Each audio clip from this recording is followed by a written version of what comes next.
오늘은 성경일독 18번째 창세기 12장에서 15장 말씀 함께 나누기 원합니다.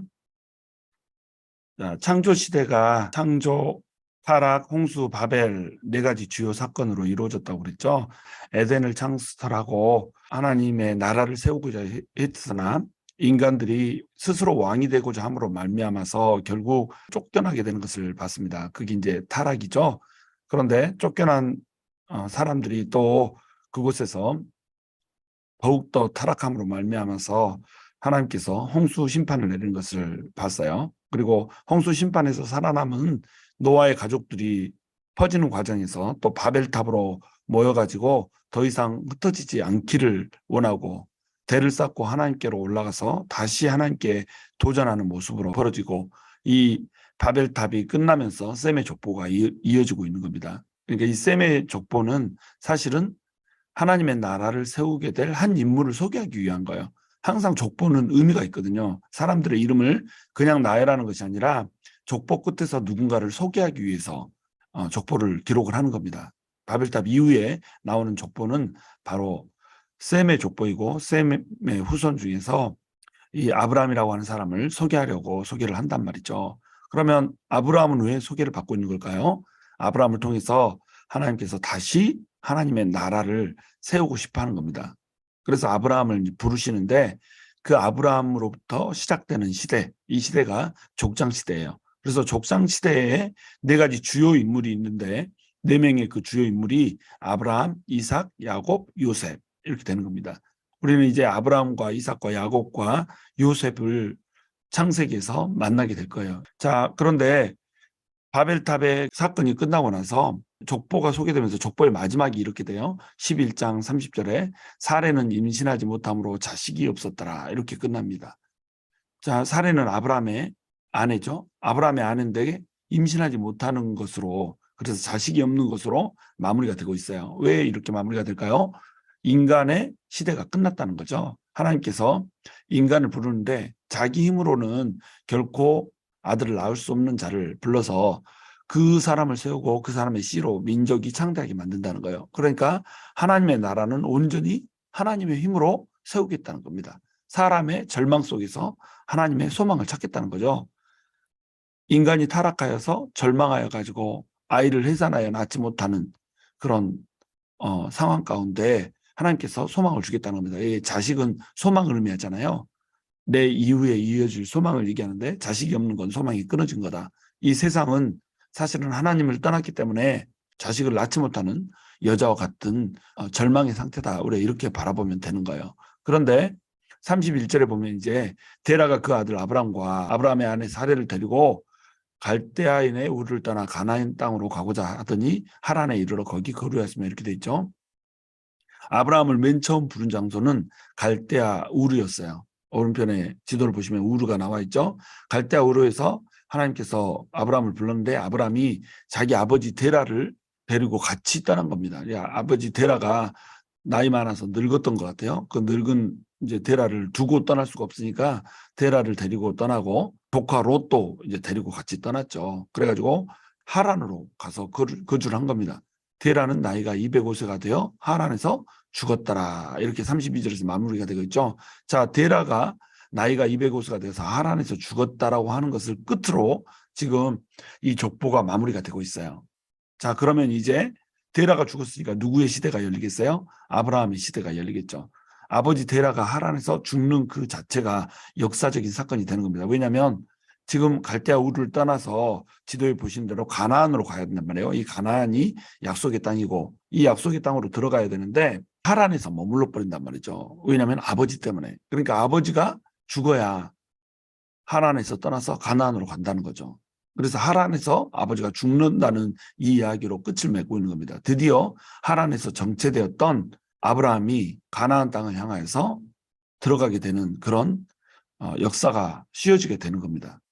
자, 아브라함을 부르시는데 아브라함을 어디에서 불렀다라고 얘기하냐면, 강 건너편에서 우상을 섬기던 데라의 아들에게서부터 아들 아브라함을 불렀다, 이렇게 얘기해요. 여호수아의 이야기죠. 여호수아가 역사를 다시 되새기면서 이런 식으로 말을 해요. 그런데 이 강 건너편이라고 하는 말은 하란이 될 수도 있고 우르가 될 수도 있고 이러겠죠. 우르에서 이 강을 건너서 쭉 하란으로 가가지고 하란에서 가나안 땅으로 가기 때문에 둘 다가 될 수 있는 겁니다. 그런데 사도행전에서 스데반이 또 역사를 쭉 얘기하잖아요. 자기 설교를 통해서 스데반이 역사를 쭉 얘기하는 그 과정에서 갈대아 우르에서 부르심을 받아서 가다가 하란에서 멈춰 서 있었는데 하란에서 이제 아버지가 죽음으로 가나안으로 들어온다 이런 식으로 이제 얘기를 해놓는 거죠. 자, 강 건너편에서 우상을 섬기던 자를 하나님께서 부르시는데 강을 건너 와야 된다는 겁니다. 이스라엘 백성들을 이제 히브리 민족이라고 부르는데 히브리라고 하는 뜻 자체가 물을 건넌 자 이런 뜻이잖아요. 갈대아 우르를 떠나서 하란을 떠나서 가나안으로 들어오는데 물을 건넜던 겁니다. 물을 건넌다라고 하는 의미는 단순히 유브라테스 강을 건넜다는 의미 이상을 갖는 거예요. 영적으로는 내가 섬기던 우상을 버리고 우상 너머로 건너왔다는 거예요. 우상의 땅에서 하나님을 섬기는 약속의 땅으로 넘어왔다는 겁니다. 자, 이렇게 해서 아브라함을 부른 목적이 뭐예요? 그 목적을 12장에서 이제 얘기를 해주고 있는 거죠. 내가 큰 민족을 이룰 것이고 그 큰 민족을 이룰 씨를 너에게 줄 것이다. 이렇게 얘기를 해주는 거예요. 약속이 맨 처음 시작되는 그러한 출발점으로 아브라함이 부르심을 받습니다. 굉장히 영광스러운 일이죠. 그리고 땅의 모든 족속에게 복이 될 것이다. 이렇게 또 얘기를 하고 있어요. 아브라함 한 사람이 이삭을 낳는데 이삭을 통해서 예수 그리스도가 오고 이 그리스도를 통하여서 모든 민족들, 모든 족속들이 결국은 구원을 얻게 될 것이다. 그러니까 누가 복이에요? 아브라함이 복이죠. 그 씨를 이룰 첫 스타트가 되는 거니까 아브라함이 엄청난 복이 되는 겁니다. 자, 그런데 이 부르심과 현실 사이는 항상 괴리가 있어요. 너무나도 먼 간극이 있는 겁니다. 자, 보세요. 부르심을 받았는데 어디로 가라고 가르쳐 주지를 않죠. 갈 바를 알지 못하고 떠났다. 부르심을 받았는데 어떻게 갈 바를 알지 못하고 떠날 수가 있을까요? 하란에서 머물러야 해요. 가야 되는데 아버지가 더 이상 못 가겠다. 뭐 이래요. 그러니까 하란에서 언약이 정체되어 버리는 거죠. 그런데 또 하란에서 아버지가 죽으니까 그곳에서 말씀을 따라 떠나게 되는 거죠. 부르심이라고 하는 것은 뭐냐면 떠나야 되는 겁니다. 부르심은 지금 현재 내 자리를 떠나야 되는 거죠. 그래서 물 이쪽에서 물 저쪽으로 건너가는 거죠. 우리도 그렇죠. 세상 가운데서 부르심을 받았죠. 부르심을 받는다고 하는 것은 이 세상에서 저 세상으로 떠나는 거예요. 세상 나라에서 하나님 나라로 떠나는 거죠. 근데 이 떠나는 것이 쉽지가 않죠. 불확실하죠. 과연 떠나는 것이 옳을까? 하나님의 이 약속만을 믿고 산다는 것이 과연 나에게 유익할까? 이런 것들을 우리가 고민하게 된다는 거죠. 그러면 이 고민은 왜 생기는 걸까요? 하나님을 신뢰하지 못하기 때문에 생기는 거죠. 하나님을 신뢰하고 하나님의 부르심에 응한다라고 하는 것은 그 이후의 삶이 불투명한다 할지라도 그 이후의 삶이 손해가 된다 할지라도 그저 말씀 붙들고 딱 떠나는 거 이것이 부르심에 대한 우리의 반응이어야 된다는 거죠. 그런데 이 부르심을 받은 아브라함이 가나안 땅으로 들어가는 여정들을 보면 이 여정들 속에 부르심을 받은 아브라함이 어떠한 길을 걷게 되는가 그것이 어떤 의미를 갖는가라고 하는 것이 잘 드러나요. 맨 처음에 등장하는 땅이 세겜이죠. 세겜을 지나서 모래 상수리나무로 갔는데 거기에 가나안 사람들이 살고 있었다. 이렇게 얘기를 하고 있어요. 자, 세겜을 지났다. 이 말은 뭐냐면 세겜은 어깨라고 하는 뜻이거든요. 이 어깨에 아브라함이 하나님의 언약을 짊어졌다는 겁니다. 그리고 모래상수리 나무에 들어갔는데 여기에 이미 가나안 사람들이 살고 있어요. 하나님의 언약을 짊어지고 가나안 땅으로 들어가는데 그 가나안 땅에 이미 사람들이 살고 있다고 하는 거예요. 자, 어떻게 약속의 땅에 사람들이 살고 있을까요? 이 사람들이 살고 있으면 이 땅에서 어떻게 남들이 살고 있는데 이 사람들을 몰아내고 여기서 살 수 있을까요? 약속의 땅인데 이미 사람들이 살고 있다. 이게 부르심과 현실의 괴리죠. 약속의 땅이면 아무도 살고 있지 않고 너무나도 기름져서 아주 에덴 같은 이런 곳이어야 되는데 약속의 땅인데 가나안 사람들이 이미 살고 있어서 내 땅이라고 하는 하나도 없는 이런 곳으로 하나님이 불러놨다는 겁니다. 이것이 부르심과 현실의 괴리라는 거예요. 부르심은 사실은 하나님만 바라보고 가는 거잖아요. 그러니까 우리가 부르심을 따라서 가다 보면 항상 평탄한 것이 길이 열리지 않더라는 겁니다. 부르심을 따라서 가면은 문제투성이고 또 이 장애물투성이고 장벽투성이란 말이에요. 이것들을 만나면 우리는 이게 부르심이 맞는가? 라고 생각을 할 때가 있다는 거죠. 그런데 이것이 부르심이 맞다는 거예요. 부르심이 있으면 그 부르심 땅에는 항상 문제가 있고 장벽이 있어요. 이것들은 왜 허락되냐면 이것들에도 불구하고 너는 내 부르심에 응할 수 있는가?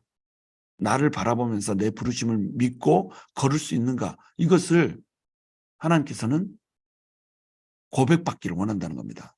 그러므로 여러분 분명히 하나님이 부르신 뜻인데 그대로 가는데 문제가 생기고 장벽이 생겨요. 잘 일이 풀리잖아요. 그것이 부르심의 길인 것을 믿으시기 바랍니다. 하나님께서는 그럼에도 불구하고 하나님을 붙들기를 원하는 거예요. 또 이 땅을 내 자손에게 주리라 하나님께서 나타나셔서 다시 약속을 하세요. 분명히 부르실 때는 네가 복이 되리라 이렇게 했는데 여기서는 이 땅을 내 자손에게 주리라 이렇게 말씀하세요. 무슨 말이에요? 가나안 땅은 네 땅이 아니고 네 자손 땅이다 이렇게 말하는 거 아니에요. 또 여기에서 부르심과 현실의 괴리가 생기는 거죠. 사실은 속았다고 생각되지 않겠어요? 자, 내가 너에게 줄 땅으로 가라 이렇게 놓고 그 땅에 막상 도달하니까 이 땅을 네 자손에게 주리라. 네 소유가 아니라 네 자손의 소유다 이렇게 얘기하는 거잖아요. 그러니까 아브라함 입장에서는 뭐라고요? 제가 아니라 제 자손에게 준다고요? 이런 질문이 생기지 않겠어요? 이것이 부르심과 현실의 괴리라는 거죠. 그래서 아브라함이 이제 모래 상수리 나무를 지나서 베델과 아이 사이에 장막을 쳤다 이렇게 나와요. 이 베델에서 이제 이 아브라함이 제단을 쌓고 예배를 드리잖아요. 자, 그런데 이 베델이 하나님의 집이란 뜻이란 말이죠. 물론 이 이름은 이제 야곱이 나중에 하나님을 만나고 나서 지은 이름이긴 하지만 베델이라고 하는 곳은 하나님의 집이라고 불릴 만큼 이렇게 풍요로운 땅이었어요. 그래서 목초지를 찾는 목자들에게는 최고의 선호지였죠. 아이는 페어더미라고 하는 뜻이거든요. 그러니까 하나님의 부르심이 하나님의 집 같고 그다음에 풍성한 이런 땅 같다라고 한다면 현실은 페어더미 같다는 겁니다. 그러니까 지금 아브라함은 어디에 서 있는 거예요? 부르심이라고 하는 풍요와 페어라고 하는 현실이라고 하는 그 페어더미 그 사이에 서 있는 거예요. 그래서 베델과 아이 사이에 장막을 친 거죠. 나는 지금 부르심과 현실 사이에 있는 그곳에 있다. 부르심의 그 목적, 즉 하나님의 나라의 풍요와 세상 나라의 그 페어, 그 사이에 나는 서 있다. 이래서 이 둘 사이에 장막을 치고 있는 겁니다. 그 장막을 치고 나서 여기서 뭘 하는 거죠? 예배를 드리는 거예요. 결국 부르심과 현실의 괴리가 있어도 아브라함은 여전히 말씀을 붙들고 떠났으며 여전히 자기가 멈춘 자리에서 예배를 드렸던 겁니다. 그리고 또 점점 남방으로 밀려났다라고 얘기하죠. 점점 남방으로 밀려난 이유는 아마도 그곳의 원주민들이 아브라함을 밀어냈기 때문에 그랬을 거예요. 자, 약속의 땅으로 줬는데 네 땅이 아니다 그러고 그 땅에서 살 수도 없고 점점 남방으로 쫓겨나야 되고 이렇게 사는 것이 현실이란 말이죠. 그래서 부르심에 순종한다라고 하는 것은 결코 탄탄대로가 아니다. 그러나 그럼에도 불구하고 모든 장애물이 있고 문제들이 있고 풀리지 않아도 여전히 아브라함의 정체성은 뭐예요? 복이라는 겁니다. 성도의 정체성은 여전히 하나님의 자녀고 또 하나님의 백성이라고 하는 거예요. 여전히 성도의 정체성은 아브라함처럼 복이라는 겁니다. 그러니까 아브라함이 도달한 곳에서 맨 처음 예배를 드렸던 것처럼 우리도 우리가 선 자리에서 예배자로 서야 되는 거예요. 결국 믿음이라고 하는 것은 말씀을 붙잡고 버티는 것이고 결국 믿음이라고 하는 것은 그럼에도 불구하고 하나님을 찬양하면서 예배자로 서 있는 것, 이것이 바로 부르심을 받은 자의 마땅한 사명이라고 하는 거죠. 그런데 또 한 가지 문제가 생겨요. 가나안 땅으로 갈 때 우리를 떠나서 하나님을 떠나서 들어갔는데 가나안이 가뭄이 와버린 거예요. 약속의 땅에 어떻게 가뭄이 오는가요? 그래서 가뭄을 피해서 애굽으로 도망가게 되는 겁니다. 애굽으로 도망가서 여기에서 또 자기 아내 사례를 팔아먹잖아요. 아내라고 하지 말고 내 누이라고 해라 이렇게 거짓말을 시키잖아요. 물론 사실은 거짓말은 아니지만 하여튼 그게 뭐 솔직하지 않은 거죠. 아내인데 누이가 아내가 된 거였으니까.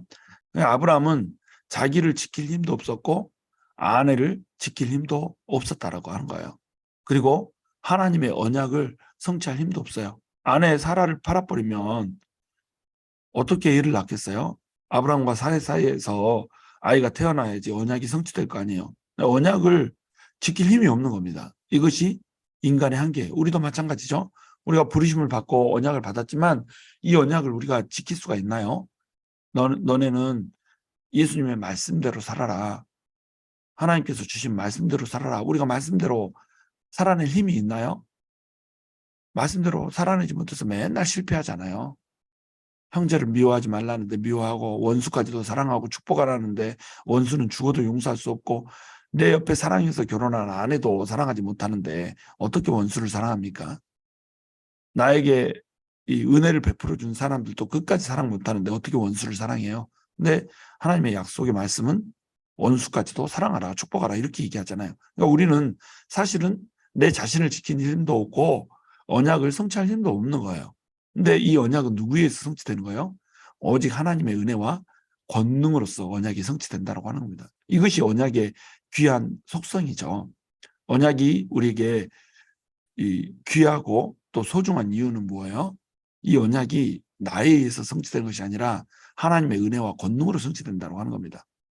근데 이 가뭄으로 인해서 애굽으로 가는 것이 사실은 숨겨진 이유가 있어요. 이게 뭐냐면 이스라엘 백성들이 나중에 애굽에서 출애굽하여서 가나안 땅으로 들어가야 되잖아요. 그러려면 가나안에 살던 이스라엘 백성들의 조상이 애굽으로 들어가는 과정이 있어야 될 거 아니에요. 그래서 창세기에서는 야곱의 가정들이 애굽으로 들어가는 것으로 끝을 맺고 있단 말이죠. 그리고 출애굽기에 가면 여기에서 출애굽하여서 가나안 땅으로 다시 들어오게 되는 것으로 해서 하나님의 나라가 선다는 겁니다. 바로 이 과정을 아브라함이 직접 밟는 거죠. 아브라함이 직접 애굽으로 갔다가 다시 돌아오는 거예요.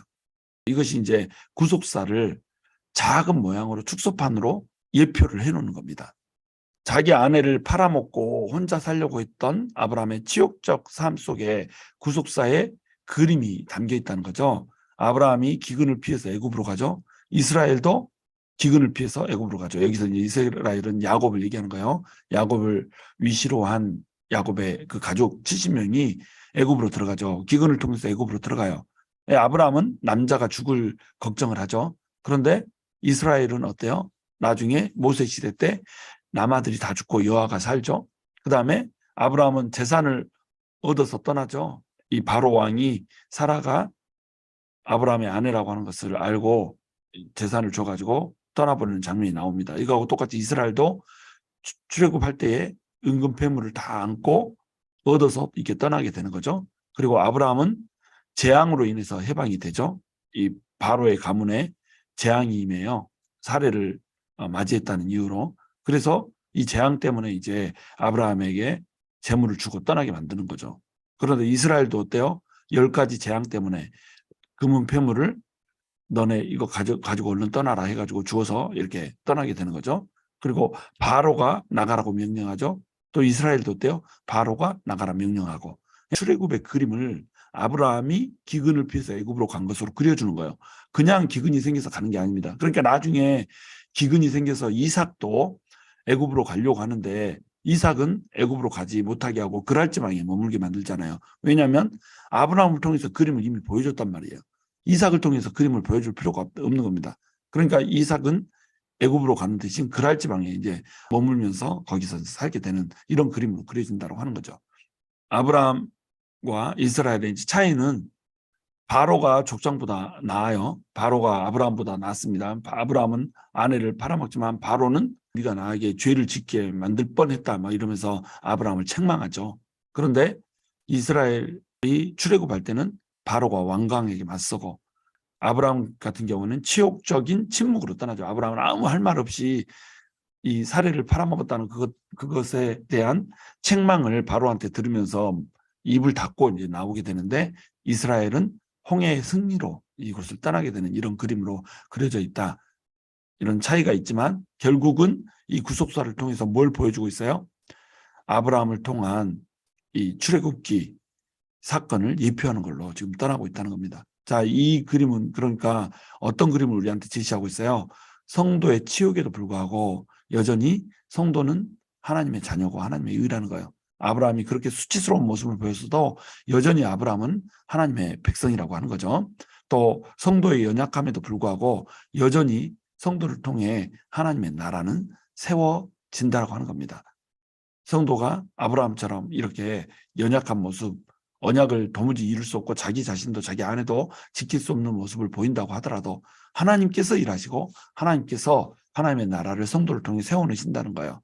우리의 연약함 때문에 우리가 좌절할 필요가 없는 거죠. 우리는 연약하나 우리 뒤에 계시는 하나님이 강하시기 때문에 우리는 오늘도 하나님의 나라를 위해서 살 수가 있는 거라고 하는 겁니다.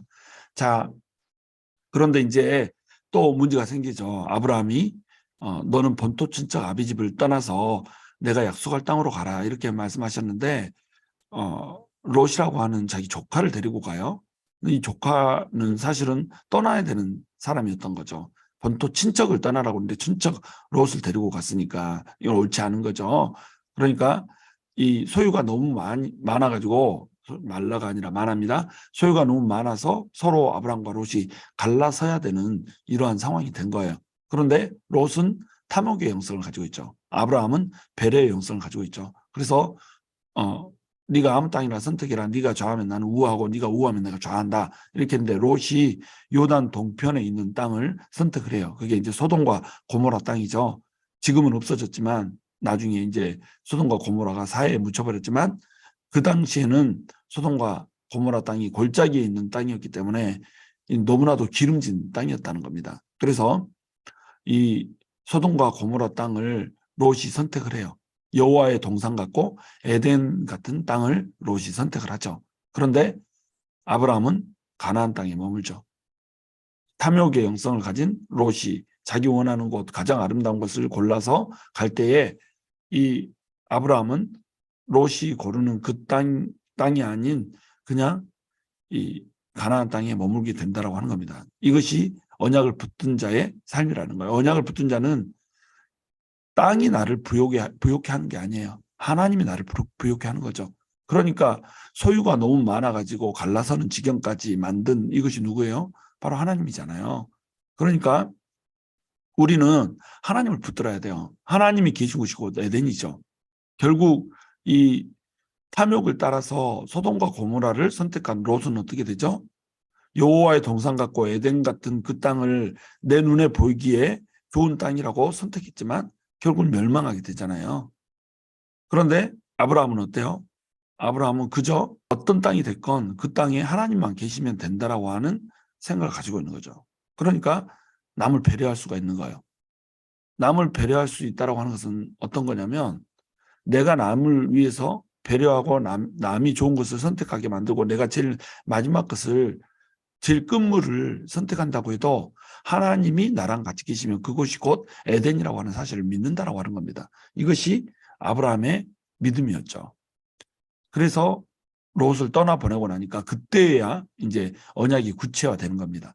롯을 떠나보내고 나니까 하나님께서 아브라함에게 나타나셔서 다시 약속을 주시죠. 그런데 이때 약속은 이제 보다 구체화되는 겁니다. 이 가나안 땅에 내가 자손을 줄 것이다. 그리고 땅을 줄 것이다. 그리고 영원히 이 땅을 차지하게 할 것이다. 이런 약속을 주는 거예요. 이 약속은 어떤 약속이죠? 땅과 백성을 줄 것이고 이것은 영원한 나라가 될 거야. 이렇게 얘기했죠. 근데 여기에 영원한 나라가 된다라고 하는 것에 3대 나라의 3대 요소 중에 하나가 빠져 있죠. 나라의 3대 요소는 땅, 백성, 주권인데 자손을 주면 이게 백성이 될 거고 땅을 주면 이게 땅이 되는데 이 영원한 나라에 뭐가 없어요? 주권이 빠져 있죠. 자, 이 주권이 뭐예요? 바로 선택지가 되는 겁니다. 땅도 있고 백성도 있는데 너네가 나를 왕으로 섬길래? 이 질문을 하고 있는 거죠. 우리도 마찬가지예요. 언약을 받았어요. 그런데 이 언약에 우리가 뭘 해야 되는 거죠? 하나님을 왕으로 섬겨야 되는 거예요. 하나님이 우리의 왕이 돼야지 이것이 하나님의 나라가 되는 겁니다. 그런데 하나님을 왕으로 섬기지 않으면 그 나라는 어떤 나라가 되는 거예요? 내 나라가 되는 거예요. 그러니까 온전한 순종으로 언약이 구체화되고 있지만 이 순종 역시 온전한 순종으로 다시 또 구체화돼야 된다는 거죠.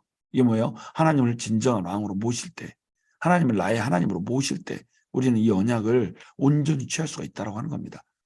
자, 그래서 번역을 좇은 자와 친교를 좇은 자의 결말이 그 다음 얘기로 등장을 하죠. 롯이 소돔과 고모라 땅에 가서 살고 있는데 소돔과 고모라 땅을 침범하는 4명의 동방의 왕이 등장을 해요. 그 왕이 와가지고 소돔과 고모라에 살고 있는 사람들을 포로로 잡아가게 되는 겁니다. 그 소식을 이제 아브라함이 들은 거죠. 아브라함은 사병만 318명이에요. 자기가 몸소 기른 사병만 318명이다. 318명이면 별로 많은 숫자 같지 않지만 이 시대에는 인구수가 많지 않잖아요. 그러니까 318명은 엄청난 숫자죠. 혼자 개인이 318명의 이 사병을 가졌으니까. 그럼 하나님과의 친교를 쫓아서 살아갔기 때문에 사병 318명을 기르는 번영이 임했고 이 번영 가지고 또 쫓아가서 자기보다 강대한 4명의 왕을 기꺼이 이길 수 있었던 겁니다. 이게 이제 번영을 좇은 자와 친교를 좇은 자의 결말이에요. 우리가 하나님을 쫓으면 그것이 우리 눈에 보이기에 별로인 것처럼 보인다고 할지라도 결국은 승리예요. 근데 하나님을 떠나면 우리 눈에 아무리 에덴처럼 보여도 결국은 멸망이라는 거죠.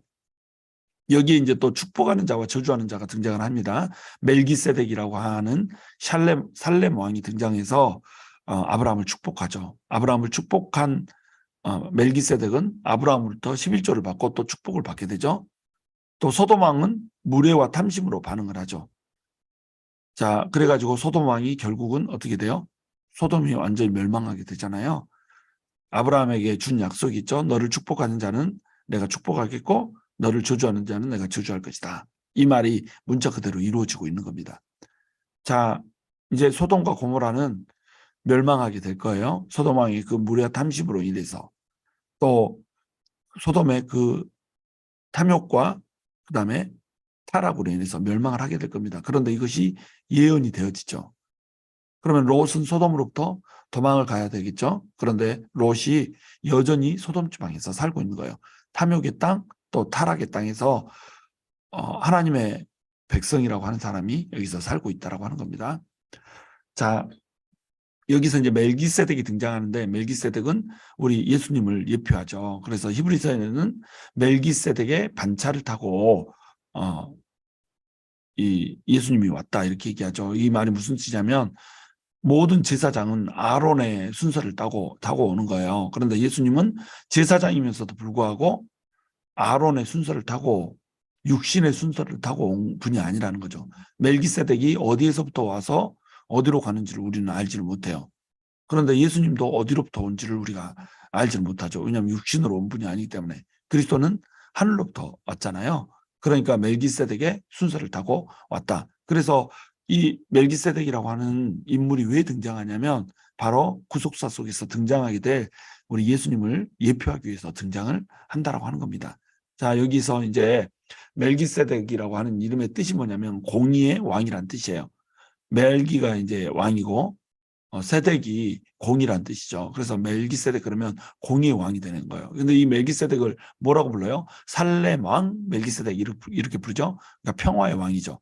평화를 잃어버린 이 땅에 왕으로 오시는 겁니다. 평화의 왕으로 오시는 거죠. 그런데 공의가 없는 이 땅에 또 공의의 왕으로 오시는 거예요. 공의를 이루시면서 땅을 심판하시지만 그를 믿고 의지하는 모든 사람에게 평화를 주시기 위해서 오시는 왕. 그분이 바로 예수 그리스도죠. 근데 이 예수님은 하나님의 거룩한 제사장, 거룩한 하나님의 제사장이라고 표현되어 있죠. 그러니까 멜기세덱은 왕이자 제사장인 거예요. 그리고 이 멜기세덱이 떡과 포도주를 가지고 아브라함에게 오잖아요. 떡과 포도주를 가지고 왔다. 이 말은 뭐예요? 예수님이 이 그대로 예표되고 있다는 겁니다. 예수님도 떡과 포도주를 갖고 왔잖아요. 자기 몸으로, 자기 살로 떡을 주시고 자기 피로 포도주를 주시러 오신 예수님 예표하고 있죠. 그리고 아브라함에게 복을 빌어주고 있죠. 예수님도 우리 성도들에게 복을 빌어주시는 분이시고 아브라함이 이것을 받고 11조를 드리죠. 우리도 예수님 하나님이시니까 하나님께 11조를 감사의 표현으로 드리게 되는 겁니다. 자, 그리고 나서 15장에 가면 아브라함에게 주신 언약이 등장을 해요. 아브라함을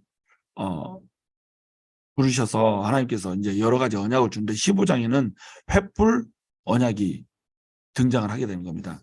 자손과 가나안 땅을 약속하면서 이것을 다시 한번 확인해 주는 이런 것이 바로 횃불 언약이죠. 아브라함에게 주신 언약은 한 7가지 정도가 등장을 해요. 창세기 1장에 아브라함을 부르시고 첫 약속을 주시죠. 12장에서. 그리고 12장 7절에서 이제 가나안 땅을 약속으로 주시고, 또 13장에서 가나안 땅을 약속을 주시고 이제 자손을 약속으로 주시죠. 그러니까 12장 7절에서는 가나안 땅에 맨 처음 도달했을 때 약속을 주신 거죠. 그리고 12장 1절에서는 가나안 땅에 도달하기 전에 약속의 이 언약을 주신 거고, 또 13장에서는 롯과 결별했을 때 다시 한번 구체적으로 약속을 주신 거예요. 그런데 이제 15장에서는 전쟁에서 승리하고 나서 그 이후에 주신 약속인 거죠. 이게 이제 횃불 언약이고, 나중에 가면 이제 할례 언약을 주세요. 그리고 이삭의 탄생에 대한 그런 재약속을 주시고, 그러니까 이스마엘을 낳고 나서 이삭 낳기 직전에 할례 언약을 주셨다고 한다면 이제 이삭이 탄생하게 될 것이다라고 하는 것을 직전에 또 말씀을 해주면서 재약속을 하시고, 그 다음에 이삭을 바친 후에 최종 확증을 하게 되시는 이런 장면으로 아브라함에게 언약을 주고 계신다. 7번이나 이제 언약을 주시는 거죠. 근데 이제 15장에 등장하는 것은 횃불 언약이다. 이 횃불 언약이 어떤 배경으로 주시자면 3번이나 언약을 주셨어요. 그런데도 불구하고 현실 앞에서 막 흔들리고 있는 겁니다. 왜 아이가 생기지 않냐 이거죠. 그래서 엘리에셀을 내 후사로 삼겠다. 엘리에셀은 자기가 이제 여정 중에 취한 종인데 너무나도 이렇게 충직한 종이었던 것 같아요. 이 충직한 종을 내 후사로 삼아서 하나님의 언약을 이루겠습니다. 자기 인간적인 생각을 하고 있는 거예요. 이게 이제 옳지 않죠. 그러니까 하나님께서 이제 언약을 구체화시켜 주는 겁니다. 네 몸에서 난 자가 후사가 될 거야. 엘리에셀은 네 몸에서 난 자가 아니잖아. 그리고 그 후사를 통해서 별처럼 셀 수 없는 민족을 줄 거야. 그리고 가나안 땅을 그 민족에게 줄 거야. 라고 하는 언약을 다시 한번 구체화시키고 있다라고 하는 겁니다. 그리고 횃불 언약의 이 속성은 뭐예요? 자, 짐승을 쪼개놔라. 짐승을 쪼개놓고 이제 우리가 언약을 맺자. 이렇게 해서 횃불 언약을 세워놓는 겁니다. 근데 짐승을 쪼개놓고 나서 아브라함이 짐승을 쪼개놨는데 쪼개진 짐승들 위로 막 이제 막 새들이 막 와서 앉고 이러잖아요. 그걸 막 쫓고 지키고 막 이러는데 갑자기 아브라함에게 졸음이 막 밀려와요. 그래서 아브라함이 깊은 잠에 들어버리죠. 그 사이에 이제 언약이 이루어지고 있는 거예요. 언약을 세우고 있는데 이 언약에 쪼개진 짐승을 왜 놔두냔 말이죠. 이 쪼개진 짐승은 고대 근동지방에서 계약을 맺을 때 하는 방식이었어요. 짐승을 쪼개놓고 나서 여기 사이를 서로 지나가는 겁니다. 계약의 당사자들 2명이 지나가는 거죠. 여기를 지나가면서 이제 어떤 마음으로 지나가는 거예요? 만약에 언약을 안 지키면 이 쪼개진 짐승처럼 당신도 쪼개진다, 이 생각을 하면서 지나가게 되는 거예요. 이게 언약이었어요. 그런데 아브라함을 잠들게 해버렸단 말이죠. 그러면 아브라함은 이 사이를 지나갈 수 있어요, 없어요? 없죠. 근데 횃불만 나와서 이 사이를 지나간단 말이에요. 이 횃불에 누가 임재해 계시죠? 하나님이 임재해 계신다는 겁니다. 그러니까 하나님만이 이 횃불에 임재하시면서 쪼개진 짐승 사이로 지나간단 말이에요. 만약에 언약이 깨지면 누가 죽어요? 이 사이를 지나간 하나님만 죽는다는 겁니다. 사람은 죽지 않죠. 나중에 언약은 어떻게 되죠? 깨져버리죠. 사람이 타락함으로 말미암아서 사람 편에서 언약이 깨져버려요. 그러니까 이제 누가 죽어야 되는 거죠? 하나님이 죽어야 되는 거예요. 그래서 하나님이신 예수님이 이 땅 가운데 오시게 된 겁니다. 자, 그러니까 쪼개어진 재물들은 누구를 상징하는 것이겠어요? 예수님을 상징하게 된 거죠.